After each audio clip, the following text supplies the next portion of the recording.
హెప్సిబా, వికాస్ మీరు హెప్సిబా చెప్పమ్మా. నేను మనము బాప్తిసం తీసుకోక ముందు మనం ఏం చేయాలని చెప్పాను?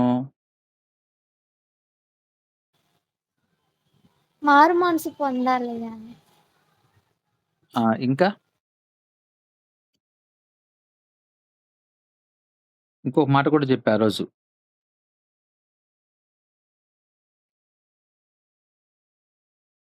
యోహాను ఇచ్చాడు కదా బాప్టిజము. ఆ టైంలో ఏం చేశాడు? నువ్వు చెప్పు వికాస్. మనం చేసిన పాపాన్ని ఒప్పుకోవాలి. అది రైట్. మారు మనసు పొందాలి, పాప క్షమాపణ కోరుకోవాలి. సో, ఈ మెయిన్ పాయింట్స్ నేను మీకు చెప్పింది ఏందంటే, మనము ఎవరినైతే ఆరాధిస్తున్నామో, మన దేవుడైన యేసుక్రీస్తు వారు ఈ లోకంలో జీవించినప్పుడు, ఆయన గూడా మనకొక మార్గాన్ని చూపించాడు. ఎలా చూపించాడు అంటే, ఆయన గూడా బాప్తిసం తీసుకున్నాడు. అయితే యేసుక్రీస్తు వారు బాప్తిసం తీసుకోక ముందు, యోహాను ఆ యొక్క అరణ్య ప్రాంతంలో అందరికి సువార్త ప్రకటిస్తున్నప్పుడు, అనేక మంది కూడా వచ్చి, యోహాను దగ్గర, దేవుని దగ్గర ఆరి యొక్క తప్పులు ఒప్పుకొని, పాపక్షమాపణ కోరుకొని, వారు గూడా బాప్తిసం తీసుకున్నారు.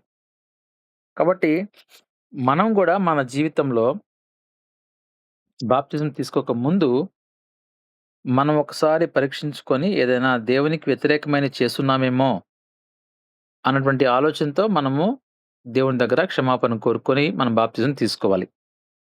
ఇది నేను ఫస్ట్ క్లాస్‌లో నేను మీకు చెప్పింది.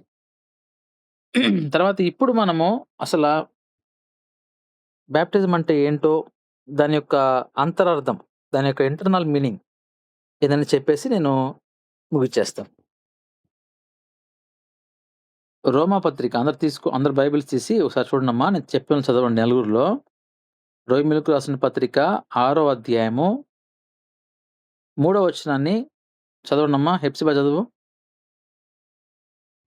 3వ వచనం హెప్సిబా, 4 వికాసు, 5 విదిత్ కుమారు, 6 విదీష్.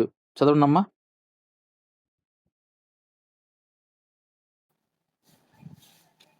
క్రీస్తు యేసులోనికి బాప్తిసం పొందిన మనమందరము ఆయన మరణంలోనికి బాప్తిసము పొందితిమని మీరెరుగరా?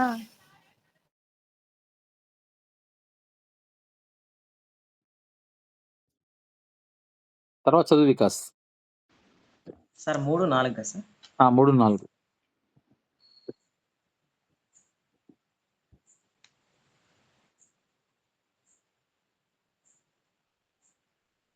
సార్, నీ మాటల్లో నీవు తండ్రి మహిమ వలన క్రీస్తు మృతుల్లో నుండి ఎలాగూ లేపబడినో అలాగే మనమును నూతన జీవము పొందిన వారమై నడుచుకున్నట్లు మనము బాప్తిస్తం వలన మరణములో పాలు పొందుటకై ఆయనతో కూడా పాతి పెట్టబడింది. నెక్స్ట్ విదిత్ కుమార్ చదువమ్మా. మరియు ఆయన మరణము యొక్క సాదృశ్యమందు ఆయనతో ఐక్యము గలవారమైన ఎడల ఆయన పునరుద్ధానం యొక్క సాదృశ్యమందును ఆయనతో ఐక్యము గలవారమై యుందుము. నెక్స్ట్ విదీష్ చదవమ్మా. ఏమనగా మనమికను పాపములకు దాసులము కాకుండటకు పాప శరీరము నిరర్ధకముగనట్లు మన ప్రాచీన స్వభావమును ఆయనతో కూడా సిలువ వేయబడినని యథార్థ ఎరుగుదును. రైట్. ఈ వాక్య భాగము ఈ 4 వచనాలు చదువుకొని నేను ముగిచ్చేస్తా. ఇక్కడ అసలు బాప్తిస్మం అంటే ఎందుకు తీసుకోవాలో మనం చెప్పాము. బాప్తిస్మం క్రైస్తవులకు అవసరమా అంటే, మనకంటే ముందుగా ఒక ఆయన మన దేవుడు తీసుకున్నాడు కాబట్టి మనం తీసుకోవాలి. అసలు బాప్తిస్మంలో అంత మర్మం ఏముంది అనంటే, క్రీస్తు చూడండి 3వ వచనంలో, క్రీస్తు యేసులోనికి బాప్తిస్మం పొందిన మనమందరము ఆయన మరణములోనికి బాప్తిస్మం పొందితమని మీరెరుగరా?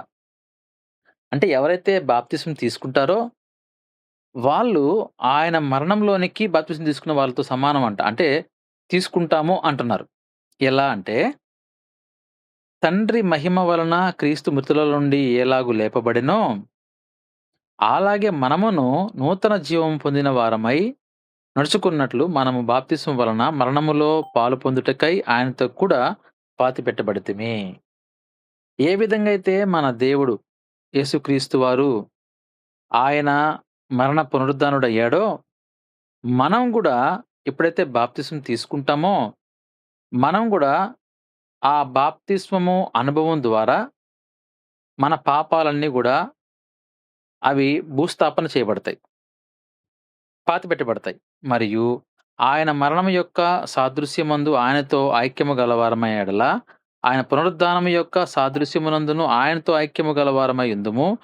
ఏమనగా మనమికను పాపులముకు దాసులము కాకుండునట్లు, పాప శరీరము నిరర్ధకమగునట్లు మన ప్రాచీన స్వభావమును కూడా సిలువ వేయబడెనని ఎరుగుదుము. మనము ఎప్పుడైతే ఆ విధంగా బాప్తిసం తీసుకుంటామో, ఎప్పుడైతే మనం నీళ్ళలోకి ఆ విధంగా మునుగుతామో, మన యొక్క పాపాలన్నీ గూడా భూస్థాపన చేయబడినటువంటి పరిస్థితుల్లో, అంటే ఏ విధంగా మనం బాడీని మనం భూస్థాపన చేస్తాం గదా! ఆ విధంగా మన పాపాలన్నీ గూడా ఆ యొక్క నీటిలో అవన్నీ గూడా భూస్థాపన చేయబడి, అవి పాతిపెట్టబడి, మనము నూతనంగా మళ్ళీ జన్మిస్తాము. ఎలా జన్మిస్తాము? మనము పాపము లేని వారిగా మళ్ళీ జన్మిస్తాము. పాపాలన్నీ కూడా దేవుడు కడగబడినట్టుగా మనం జన్మిస్తాము. కనుక మన పాపాలన్నీ గూడా ఒప్పుకొని, మనం వాటిని విడిచిపెట్టి, ఏ విధంగా అయితే యేసుక్రీస్తు వారు మరణ పునరుద్ధానుడయ్యాడో, అదే విధంగా మన యొక్క పాపాలు గూడా మనమే వాటిని పాతిపెట్టి, మనం నూతన స్వభావంతో మళ్ళీ తిరిగి లేచాము. అదే నీటి యొక్క సాదృశ్యము. బాప్తిస్మం యొక్క సాదృశ్యము. అదే సమయంలో బాప్తిస్మం యొక్క రెండవ అర్థం ఏందంటే, మనము బహిరంగంగా అందరి ముందు ఒప్పుకోవడము. మనమందరం గూడా ఇప్పుడు మీరు చెప్పారు కిందక పాప క్షమాపణ కోరుకోవాలి, మారు మనసు పొందాలి. ఇవన్నీ గూడా మన ఇంటర్నల్‌గా జరుగుతాయన్నీ. సో, అవన్నీ మనకు అంతర్గతంగా జరిగే ప్రక్రియ అది. ఆ ప్రక్రియ ఎవరికీ కనబడదు. నువ్వు మారు మనసు పొందావు అంటే, ఆ మారు మనసు పొందినట్టుగా ఎట్ట తెలుస్తది? నీ ప్రవర్తనతో తెలుస్తది. నీ ప్రవర్తన మంచిగా ఉంటే, దానికి నువ్వు చెప్పినట్టు దానికి సరిపోద్ది.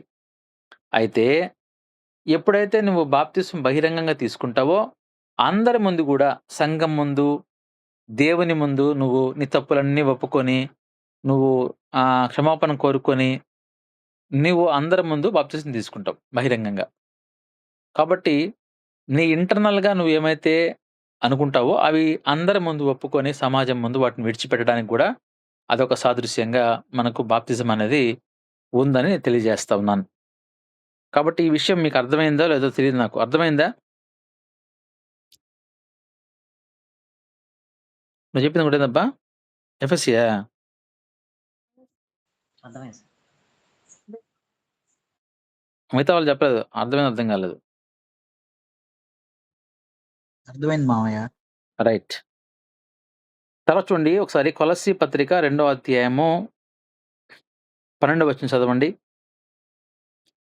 చదవమా బేబీ. కొలస్సీ 2:12.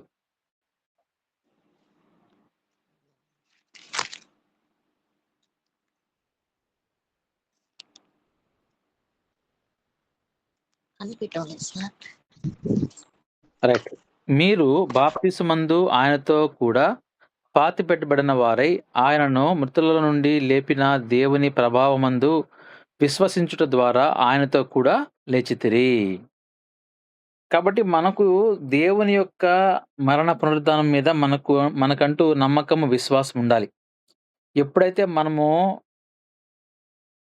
విశ్వాసం ఉంచుతామో, ఇది గూడా అదే జరుగుతుందనమాట. ఎట్లయితే మనం బాప్తిసం తీసుకుంటామో, మన పాపాలన్నీ గూడా పూర్తిగా భూస్థాపన జరగడము, మనం గూడా తిరిగి మళ్ళీ లేయడం అనేది జరుగుతుంది.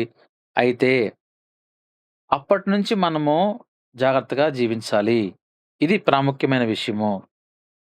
కాబట్టి బాప్తిసం తీసుకున్న తర్వాత మన జీవితం అనేది దేవునికి అప్పగించాలి. దేవుని కొరకు మనం బ్రతకాలి. దేవుని యొక్క పనిలో మనము నిమగ్నం అవ్వాలి. అదే సమయంలో మన యొక్క మునుపటి ప్రవర్తన మనం విడిచిపెట్టాలి అని దేవుని వాక్యం సెలవిస్తుంది. కనుక ఈరోజు మనం మన జీవితంలో ఇక్కడ మనం చూసినప్పుడు మత్తయి సువార్త 3:6లో ఉంటుంది. తమ పాపములు ఒప్పుకొనుచు అని ఉంది అక్కడ. కాబట్టి మనం ఒప్పుకుంటున్నాం మంచిదే. అయితే ఒప్పుకోవడం మాత్రమే కాదు, మనం వాటిని పూర్తిగా విడిచిపెట్టాలి. కనుక మనకు ఏమైతే కొన్ని ప్రాచీన స్వభావాలు మనకుంటాయి. కోపము, పోయినసారి చెప్పాను మీకు గుర్తుందో లేదో. కోపము, తర్వాత ద్వేషము, ఆ మాట మనకు ఎఫ్ఎస్సి 4లో ఉంటది గదా! 4 అధ్యాయం 31 వచనంలో ఉంటది. ద్వేషము, కోపము, క్రోధము, అల్లరి, దూషణ, సకలమైన దుష్టత్వమును మనం వాటిని విడిచిపెట్టాలి అని ఉందిక్కడ. కనుక ఇవన్నీ మనము చాలా తొందరగా కోపపడుతుంటాం. కాబట్టి కోపాన్ని కంట్రోల్ జేసుకోవాలి. క్రోధం ఉండకూడదు, అల్లరి ఉండకూడదు, చెడ్డ మాటలు మాట్లాడకూడదు, అబద్ధం ఆడకూడదు. ఆ! ఇంకా అవి చాలా ఉన్నాయి అందులో. దేవునికి వ్యతిరేకమైనవి చాలా ఉన్నాయి. అవన్నీ గూడా మనము చేయకుండా జాగ్రత్తగా బ్రతకడమే మన బాప్తిసం తర్వాత జీవితం. ఇంతగా మీకు దీని గురించి వివరించి తర్వాత గూడా మీరు బాప్తిసం తీసుకున్న తర్వాత మళ్ళీ గాని యథావిధిగా జీవిస్తే, ఆ లెక్క మీరు దేవునికి చెప్పాలి. కాబట్టి ఎవరైతే ఇంటున్నారో యవ్వనస్తులు, నాకు మా అమ్మ జెప్పింది బాప్తిసం తీసుకోమని, నాన్న జెప్పాడు బాప్తిసం తీసుకోమని కాదు. ఖచ్చితంగా క్రైస్తవుడికి బాప్తిజం అవసరం. అది కూడా మనం తొందరగా తీసుకోవాల. ఎందుకని అంటే ఎప్పుడు ఎవరు ఎలా మన జీవితం ఉంటదో మనకు తెలీదు. అయితే ఈ బాప్తిజం ద్వారా మనము మార్చబడతాము. మనలో ఒక మంచి స్వభావం అనేది మనకు రావాలి. కనుక మీ అందరికి గూడా నేను ఈ ఈ బాప్తిజం గురించి వివరించాను. మీరే ఇప్పుడు ఇంక నిర్ణయం తీసుకోవాలి. ఇంకా మీకు 2, 3 రోజులు సమయం ఉంది కదా! సో, ఈరోజు Tuesday, Wednesday, Thursday, Friday, Saturday 4 days time ఉంది. ఈ 4 డేస్‌లో చక్కగా రోజు ప్రార్థన చేసుకోండి. దేవుని ముందు మీ తప్పులన్నీ ఒప్పుకోండి. ఆయన క్షమాపణ కోరుకొని, అయ్యా నన్ను మీ బిడ్డగా చేర్చుకోమని మీరు అడిగినప్పుడు, దేవుడు ఖచ్చితంగా అద్భుత కార్యం చేస్తాడు. మీ మునుపటి జీవితానికి, ఇప్పటికి ఆ తేడా, ఆ డిఫరెన్స్ కూడా మీరు గమనిస్తారు. అందులో హెప్సిబా, వికాస్ వాళ్ళ అమ్మగారి కోరిక అదే. ఇద్దరు రక్షణ పొందాలని. కాబట్టి ఆ పరలోకంలో ఎప్పుడైతే రక్షణ మనం ఇక్కడ పొందుకుంటారో మీరు, పరలోకంలో దేవదూతలందరూ గూడా సంతోషంతో, ఆర్భాటంతో ఆనందిస్తారంట. ఆ సమయంలో అక్కడ ఎవరైతే మనకంటే ముందుగా వెళ్లారో మన పూర్వీకులు, మా నాన్నగారు గావచ్చు, తాతయ్య గారు గావచ్చు, మీ అమ్మగారు గావచ్చు, సంతోషిస్తారు. అదే విధంగా మా నాన్న గూడా చెప్తుండేవాడు. మా చింటూకిద్దరికి. ఆయనున్నప్పుడే బాప్తిజం ఇవ్వాలనేటువంటి ఆశతో ఉన్నాడు. కానీ అది ఆ టైంలో జరగలేదు. దేవుని యొక్క ఏర్పాటు ఇప్పుడుంది కాబట్టి, ఆయన గూడా అక్కడ ఆనందిస్తాడు. కనుక మీరు మంచి నిర్ణయం తీసుకోవాల్సింది కోరుచున్నాను. ఒక 5 నిమిషాలు బ్రదర్ శ్రీను బ్రదర్, వందనాలు బ్రదర్. అన్నా వందనాలన్నా. ఒక 2 మాటలు ఒక 5 మినిట్స్ లోపల ఒక 2 మాటలు మీరు చెప్పండి. వాళ్ళకి జాగ్రత్తలు. ఓకే అన్న. ఓకే అన్న. Praise the lord. అందరికీ వందనాలు. చాలా సంతోషం. ఒక మనిషి జీవితంలో మనము లోకంలో రకరకాలుగా తిరుగుతూ ఉంటాం. లోకంతో స్నేహం చేస్తూ ఉంటాం. ఇప్పటి వరకు మీరు ఆ లోకంతో స్నేహం చేశారు. అంటే క్రైస్తవ కుటుంబంలో పుట్టినప్పటికీ, దేవుని పిల్లలుగా కొనసాగుతున్నప్పటికీ, బాప్తిజం ముందు ఒక జీవితం ఉంటుంది. బాప్తిజం తర్వాత ఒక జీవితం ఉంటుంది.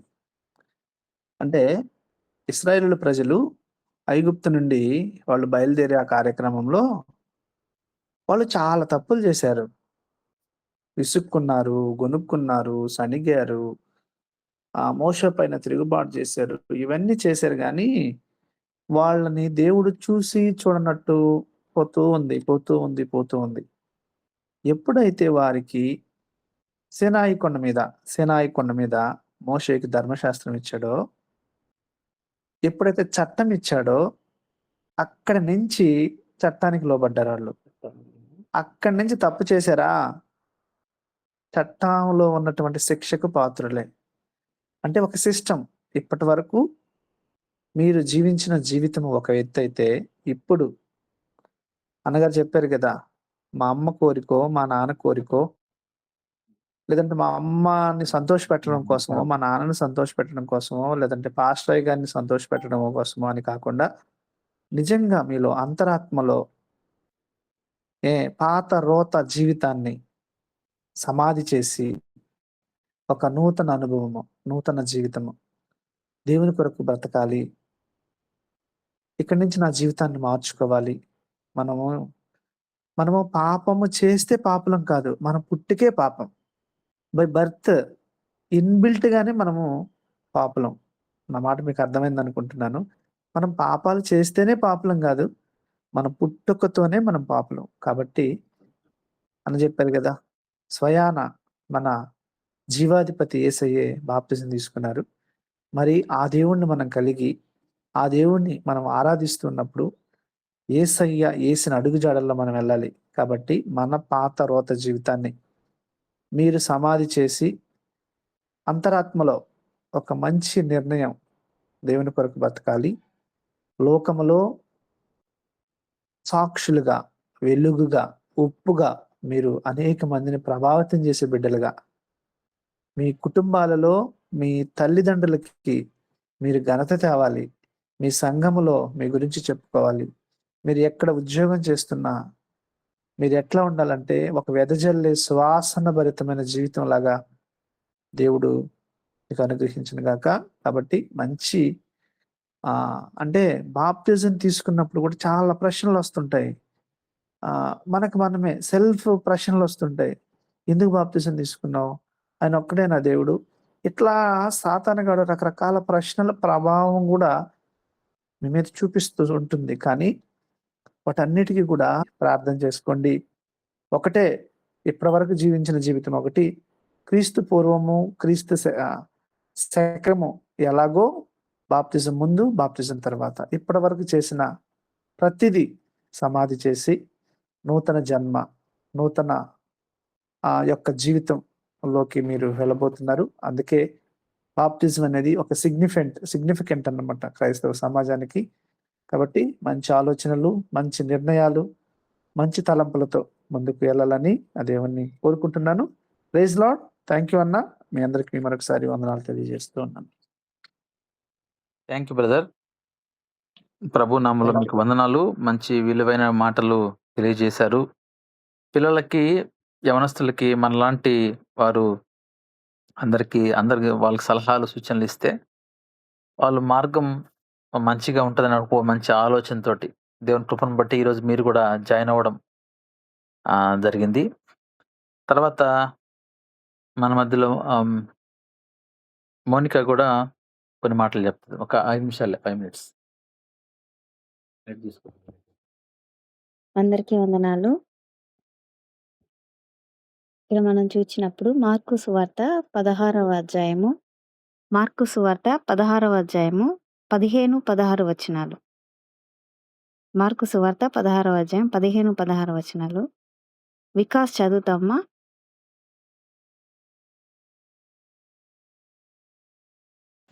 చదువుతాను. చదువు.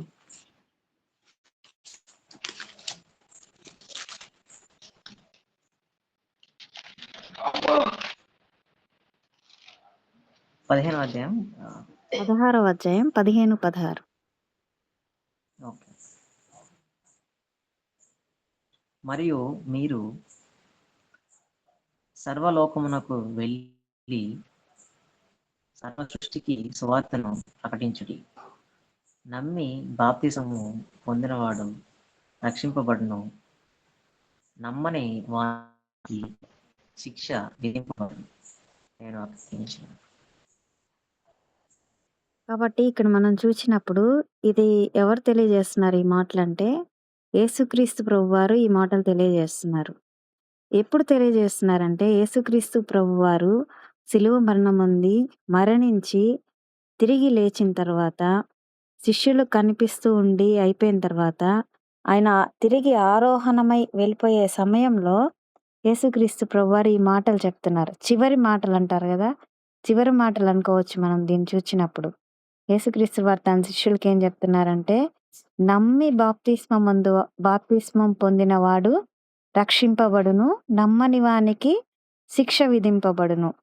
అని చెప్పేసి కింద మనం చూచినప్పుడు ఇది అయిపోయిన తర్వాత యేసుక్రీస్తు ప్రభువారు 19వ వచనంలో చూస్తే, ఈలాగు ప్రభువైన యేసు వారితో మాట్లాడిన తరువాత పరలోకమునకు చేర్చుకొనబడి దేవుని కుడిపార్శ్వమున ఆసీనుడయ్యెను.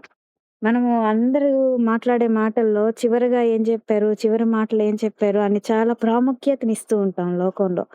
ఇది మన యేసుక్రీస్తు ప్రభువారు ఆయన ఆరోహణుడయ్యి పరలోకానికి ఎత్తబడక ముందు తన శిష్యులతోటి సెలవిచ్చిన మాట. కాబట్టి ఇది చాలా ముఖ్యమైన మాట. ఎవరికి ముఖ్యమైన మాట అంటే యేసుక్రీస్తుని నమ్మిన వాళ్ళకు, క్రైస్తవులని చెప్పుకునే వాళ్ళకు, మనకు ఇది చాలా ముఖ్యమైన మాట.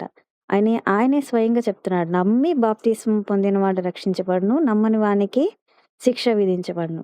కాబట్టి మనం ఫస్ట్ నమ్మాలి. ఏమని నమ్మాలంటే యేసుక్రీస్తు ప్రభువారు నిజమైన దేవుడని మనం నమ్మి, మనం పెదవులతో ఒప్పుకొని, మన హృదయంలో విశ్వసించాలి. దానికి సాదృశ్యంగా మనం ఏం తీసుకోవాలి? బాప్తిసం తీసుకోవాలి. అప్పుడు మనం రక్షించబడతాము.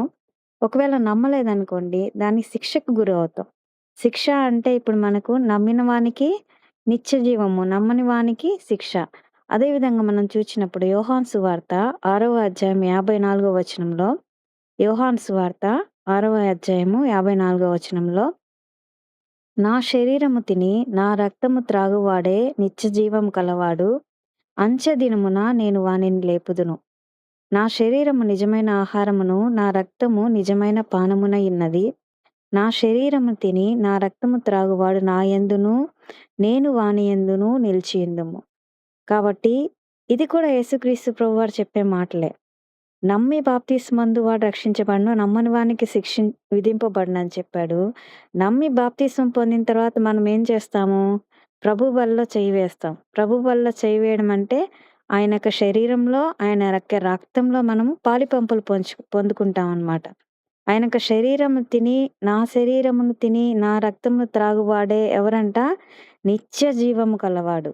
కాబట్టి మనకు రక్షణ ఏంటంటే బాప్తిస్మం పొంది వాడు రక్షించబడినంటే, రక్షణ అంటే ఏంటి? నిత్య జీవము. మనకు నిత్య జీవం ఇస్తాడు ఆయన. నిత్య నరకాగ్నిలోనికి మనం వెళ్ళిపోకుండా ఆయన మనల్ని లాగివేస్తాడు. నిత్య నరకాగ్నిని లాగి మనల్ని నిత్య జీవానికి పాత్రులుగా చేస్తాడు. వారిని ఏం చేస్తాడంటే, అంచె దినమున నేను వానిని లేపుదును. ఒకవేళ మరణించినప్పటికి కూడా క్రీస్తు నందుండి మృతులైన వారు మొదట లేతురు అని తెలియజేస్తాడు.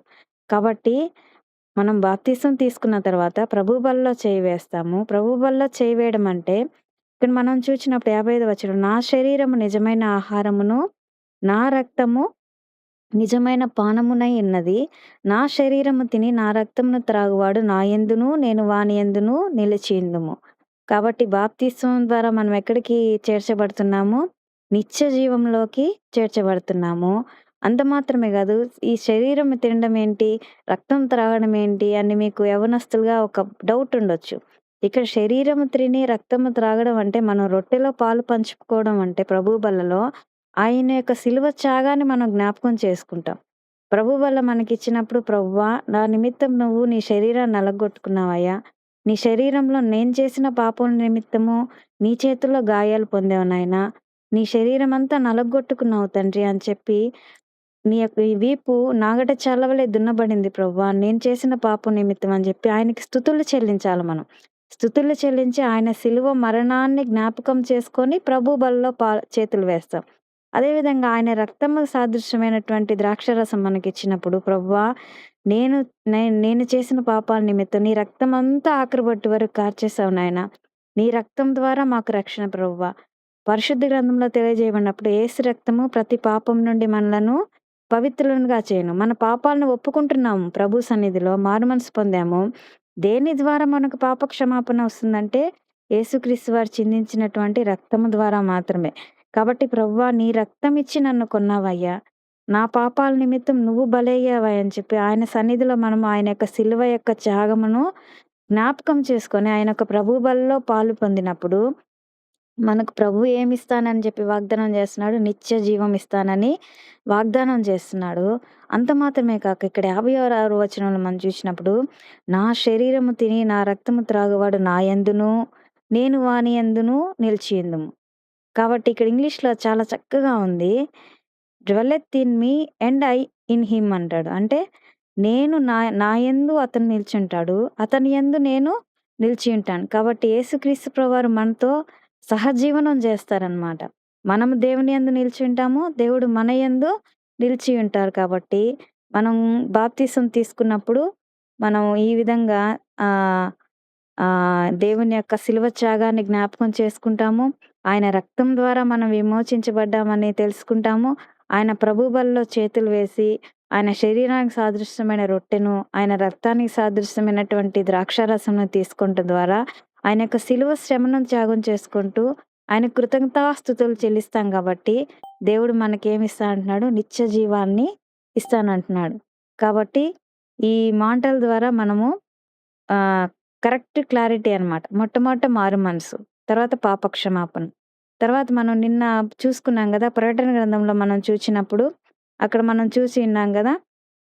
ఆయన తలుపునొద్ద నిల్చుండి ప్రకటన గ్రంథము 3వ అధ్యాయం 20వ వచనంలో, ఇదిగో నేను తలుపు వద్ద నిల్చుండి తట్టుచున్నాను. ఎవడైనను నా స్వరం విని తలుపు తీసిన యెడల నేను అతని యొద్దకు వచ్చి అతనితో నేనును నాతో కూడా అతనును భోజనం చేయుదును. కాబట్టి ఇది బలవంతం కాదు, ఏమీ లేదు. ఏంటంటే ఆయన ఒక పిలుపు మనకిస్తున్నాడు. ఆయన వాక్యం ద్వారా కావచ్చు, ఆయన మాటల ద్వారా కావచ్చు. ఆయన పిలుపు మనకిచ్చినప్పుడు దేవుడే మనతో మాట్లాడారు అని ఆయన స్వరం మనం వినిపించాం. మనతోనే మాట్లాడారని మన హృదయానికి అనిపిస్తుంది. అనిపించినప్పుడు మనం దానికి అంగీకరించి తలుపు తీస్తేనే ఆయనొస్తాడు మన హృదయంలోకి. అంతేగాని బలవంతంగా నువ్వు క్రైస్తవ కుటుంబంలో పుట్టావు గదా! నువ్వు బాప్తిసం తీసుకోవాలి. నేను నీ దగ్గరికొస్తానని ప్రభువు అనటం లేదు. మనకి ఒక జ్ఞానం ఇచ్చాడు. ఒక ఆత్మనిచ్చాడు ప్రభువు. ఆ ఆత్మ ప్రకారం, ఆ జ్ఞానం ప్రకారము మనంతట మనమే దాన్ని తెలుసుకొని ప్రభువుకు మనం అంగీకరించి, ప్రభువా నా హృదయంలోకి రా నాయనా మనం ఆహ్వానిస్తే మాత్రమే ఆయన మన దగ్గరకొస్తాడు. మనతో పాటు అతనితో నేను వచ్చి అతనితో నేనును నాతో కూడా అతనును భోజనం చేయదుము. ఇక్కడ మనం చూసిన దగ్గర గూడా అదే ఉంది. మనతో కలిసి ఏం చేస్తాడంట ఆయన? నేను వాని యందును నా యందు వాడును వాని యందు నేను నిలిచిందును. కాబట్టి దేవునితోటి ఒక సహవాసం. బాప్తిసం తీసుకున్నాక మనకు ప్రభువుతోటి ఒక వ్యక్తిగతమైనటువంటి సహవాసం. ఒక పర్సనల్ రిలేషన్. దేవునితో మనం మాట్లాడడం, దేవుడు మనతో మాట్లాడడం, ఆయన పరిశుద్ధాత్మ శక్తిని మనకిస్తాడు. పరిశుద్ధాత్మ సహాయం మనకుంటది. ఇంకా పాపంలో పడిపోతామనేటువంటి భయం మనకుండదు. ప్రతిసారి ఏ పని చేసినా గానీ పరిశుద్ధాత్మ దేవుడు మనకు హెచ్చరికలు ఇస్తానే ఉంటాడు. ఈ పని నువ్వు చేయకూడదు, ఈ పని నువ్వు చేయాలి అని చెప్పి. కాబట్టి అట్టి కృప ఈ యవ్వన బిడ్డలకు దేవుడు దయచేయను గాక. చక్కటి యవ్వన వయస్సులో వారు దేవుని దగ్గరికి రావాలని అంగీకరిస్తున్నారు. ఈ యొక్క వాక్యాలన్నీ తెలుసుకొని చక్కగా మీరు కూడా వాక్యం ధ్యానం చేసుకోండి. ప్రార్థనాపూర్వకంగా ఉండండి. ఇంకా వీలైతే ఒకరోజు ఉపవాసం ఉండి ప్రార్థన చేసుకొని సిద్ధపాటు కలిగి బాప్తిసానికి సిద్ధపడవలసిందిగా బిడ్డలను కోరుచున్నాను. మన ప్రభువైన యేసుక్రీస్తు వారి యొక్క కృప నిత్యము మీకు తోడైండును గాక. ఆమేన్. దేవునికి స్తోత్రం. కాబట్టి నమ్మిన వారికి బాప్తిసం తీసుకుంటారు. నమ్మకపోతే శిక్ష విధింపబడును అని చెప్పినట్టుగా మనకు ఆ శిక్ష రాకుండా ఉండాలంటే మనము బాప్తిసం తీసుకోవాలి. దేవుని వాక్య ప్రకారంగా. మన నిమిత్తము చక్కని వాక్యాన్ని విన్నాము. ఆ తర్వాత లైఫ్ కూడా మనకు కొన్ని విషయాలు తెలియజేసుకున్నాం. మనము ప్రభు బలి తీసుకోవడానికి మనకు బాప్టిజం అవసరం. కనుక ఇవన్నీ కూడా మీరు మంచి పాఠాలు. మొన్న క్లాస్ గాని, ఇప్పుడు క్లాస్ గాని ఇవన్నీ గాని మీరు నేర్చుకుంటే దేవుని మార్గంలో చక్కగా నడవచ్చు. తర్వాత మనము ఇద్దరు ముగ్గురు ప్రార్థన చేద్దాము క్లుప్తంగా. తర్వాత మనం ముగించుకుందాం. మన మధ్యలో ప్యారిజాని గారు ఒక్క నిమిషం మీరు క్లుప్తంగా ప్రార్థన చేయండి.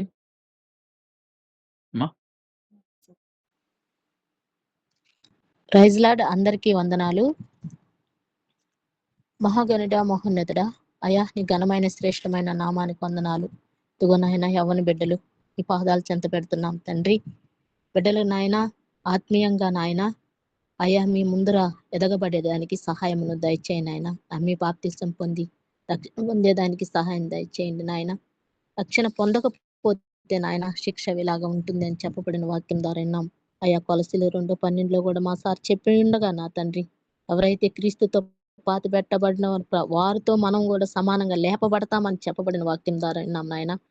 అయా కక్షలు, క్రోధాలు, దేశాలు, కుట్రలు మత్తతులు విభేదాలు అవన్నీ కూడా ఉండకూడదని స్తోత్రముల దేవా, ఇదిగో తండ్రి రాత్రి కాల సమయంలో ప్రభు ఆయన ఈ సమయాన్ని నాయన బిడ్డలకు దయచేసినందుకై మీకు వందనాలు స్తుతులు స్తోత్రములు. దైవ సేవకుల ద్వారా ప్రభు గొప్ప సంగతులు నాయన గౌడమైన సంగతుల ప్రభు మీరు మాట్లాడిన హృదయం అనే తలుపులు తెరస్తారు, వారిలోకి నేను వస్తానని చెప్పిన దేవుడు ప్రభు. నలుగురు సిద్ధపాటు కలిగి ఉన్నారు ప్రభు బిడ్డలకు నాయన, వాళ్ళ హృదయాల మీరు కొలువై ఉంటున్నందుకే మీకు వందనాలు స్తుతులు స్తోత్రములు. యవన కాలం ముందు ప్రభు నీ రక్షణ వస్త్రాన్ని బిడ్డలకు దయచేస్తున్నందుకే మీకు వందనాలు స్తుతులు స్తోత్రములు దేవా. బిడ్డల తండ్రి నాయన ఎదుగు నాయన రేపు ఈస్టర్ రోజుకు ప్రభు సిద్ధపాటు కలిగి నాయన ఉండుటకు సహాయం దయచేయండి, మంచి ఆరోగ్యాలు దయచేయండి తండ్రి నాయన.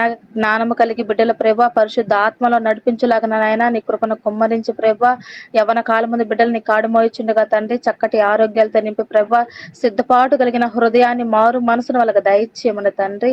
అయా బిడ్డల తండ్రి నాయన ఎంతో మంది యవ్వనులకు తండ్రి యేసయ్య సాక్షులుగా ఉండే భాగ్యాన్ని దయచేయమని, ఈ లోకంలో ప్రభు మీరే నాయన బాప్టిజం పొందినట్టుగా మేము ఉన్నాం ప్రభు, మేము కూడా తండ్రి నాయన మీ వెనక నడిచే భాగ్యాన్ని మాకు దయచేసినందుక మీకు వందనాలు స్తుతులు స్తోత్రములు తెలియజేసుకుంటూ, బిడ్డలకు నాయన మంచి మనసునిచ్చారు ప్రభు, నీ పట్ల నాయన లోబడే మనసునిచ్చారు ప్రభు, అందును బట్టి మీకు వందనాలు. అయా బిడ్డల నాయన సిద్ధపాటు చేసినందుకే మీకు వందనాలు ప్రభు. అలాగే ఎంతమంది యవ్వనులు మీరు లేపబోతున్నారు ప్రభు, అందును బట్టి మీ స్తుతులు స్తోత్రములు. నాయన చిన్న ప్రార్థన తండ్రి మీ పాదములకు నాయన ధూపము ఉండే భాగ్యాన్ని దయచేయమని, ఘనత మహిమ ప్రభావాలు మీరు పొందుకోమని నజరుడైన యేసయ్య పరిశుద్ధ నామం నడి వేడుకొంచున్నాము తండ్రి, ఆమేన్. ఆమేన్. ఆమేన్. ఆమేన్. అద్భుతమైన మా తండ్రి, ఘనమైన రాజా, నీ పాదాలకు వందనాలు స్తోత్రాలు చెల్లించుకుంటున్నాం. మీ కృపతోనే నాయన ఈ సమయాన్ని మా కొరకు ఇచ్చారు. వందనాలు తండ్రి, సజీవులుగా లెక్కించారు అయ్యా అనడానికి నా ప్రభా మీరు మా నోర్లు తెరిచినందుకు స్తోత్రాలు చెల్లించుకుంటున్నాను తండ్రి. యవన బిడ్డలు నలుగురు నా ప్రభా వారు మారు మనసు పొంది పాప క్షమాపణతో నాయన మీ సన్నిధిలో చేరి ఉంటున్నారు తండ్రి. రేపు మా ప్రభా ఈస్టర్ దినాన బాప్తిసం తీసుకోవాలి, బిడ్డల్ని సిద్ధపరచున్నందుకు స్తోత్రాలు నాయన. సంఘ కాపరి నాయన ఎంతో ప్రయాసతో ఈ సమయాన్ని మా ప్రభా ఆ బిడ్డల కొరకు ఏర్పరిచారు. విత్తబడినటువంటి వాక్యం నా ప్రభా వారి మనసుల్లో నాయన ఉండడానికి, దాని ప్రకారం నడుచుకోవడానికి కృప దయచేయనైనా. ఈ యొక్క దినాలు నాయన సాతాను మీరు ఇచ్చినటువంటి వాక్యాన్ని దొంగిలించే సమయం కనుక నా ప్రభా బిడ్డలు మోకరించి ప్రార్థన చేయాలని నేర్పించండి నాయన. మేమైతే ఏది చేయలేము కానీ మీకు సమస్తము సాధ్యం మా ప్రభా. ఈ లోకంలో మీరు జీవించినంత కాలము నాయన ఏది కూడా నాయన ప్రార్థన ద్వారానే సాధ్యమని సెలవిచ్చారు. మేము అనేక దినాలు మీ సన్నిధిలో అడిగిన రీతిగా నా ప్రభా ఆ దినాన్ని మీరు మా కొరకు సిద్ధపరిచారని మీకు వందనాలు చెల్లించుకుంటున్నాం తండ్రి. విదిత్ని, విదిష్ని, వికాస్ని, హెప్సిబాని నలుగురు యవన బిడ్డలు నాయన యవన కాలంలో నా తండ్రి కాడి మోయట నరికి మేలు అన్నావు తండ్రి. యవన కాలము నా బిడ్డలు మిమ్మల్ని అంగీకరించారు నాయన, మీకు స్తోత్రాలు చెల్లించుకుంటున్నాం. వారు చెప్పవలసిందంతా నాయన నా యొక్క యేసు నా రక్షకుడు నా కొరకు ప్రాణం పెట్టాడని తెలుసుకుంటే నా ప్రభా మీరు మీ బిడ్డలుగా వారిని అంగీకరిస్తారు తండ్రి. మీకు వందనాలు చెల్లించుకుంటున్నాం. అందరు ఎదుటనైనా ఒప్పుకొని ఉంటుండగా బిడ్డల్ని మీరు సిద్ధపరచండి, ఆయురారోగ్యాలు ఇచ్చి ఆశీర్వదించండి, వారి కుటుంబాలని దీవించండి తండ్రి. కృప కలిగిన ప్రభా మీ చిత్తం లేకుండా కూడా ఏది జరగదన్నటువంటి సత్యాన్ని తెలుసుకొని మీకు స్తోత్రాలు చెల్లించుకుంటున్నాం. జాలి కలిగిన ప్రభా ఒక్క ఆత్మ రక్షింపబడితే నాయన మీ యొక్క పరలోక రాజ్యంలో కోటాను కోట్ల దూతలు నాయన మీకు స్తుతులు చెల్లిస్తారు నాయన. నలుగురు ఆత్మలు నాయన ఒకసారి నాయన చిన్న సంఘంలో నా ప్రభా మీ యొక్క రక్షణ మార్గంలోనికి నడిపించబడుతుండగా నాయన మాకు మీకు నాయన ఎంతో ఆనందకరమైనటువంటి ఆ దినాన్ని నాయన మీ చిత్తం ఉన్నట్లయితే అందరము సంతోషంతో ప్రవేశించలాగన మమ్మల్ని మీరు దీవించి ఈ రాత్రికాలపు దీవుల్లో మా మీద నుంచి నడిపించమని ఈ సమస్త మనవులు మా ప్రభును తమ ప్రియకుమారుడైన యేసయ్య ఘనమైన నామంలో ప్రార్థించి అడిగి వేడుకొంచున్నాం తండ్రి, ఆమేన్. ఆమేన్.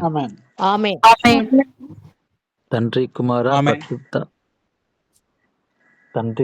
పరిశుద్ధాత్మ త్రియేక దేవుని యొక్క సన్నిధి, ఆయన కాపుదల, ఆయన కనికరము, ఆయన కృప ఈ సమయంలో వాక్యమైనటువంటి విదిత్ కుమార్కు, విదిష్కు, వికాస్కు, హెప్సిబాకు దేవుని యొక్క కాపుదల తోడై ఉండి రేపు ఆదివారం బాప్తిసం తీసుకోబోతుండగా బిడ్డలకి దేవుడు మంచి ఆరోగ్యంతో దేవుడు దీవించి ఆశీర్వదించునుగాక. ఆమేన్. ఆమేన్. ఆమేన్. ఆమేన్. ఆమేన్. ఆమేన్.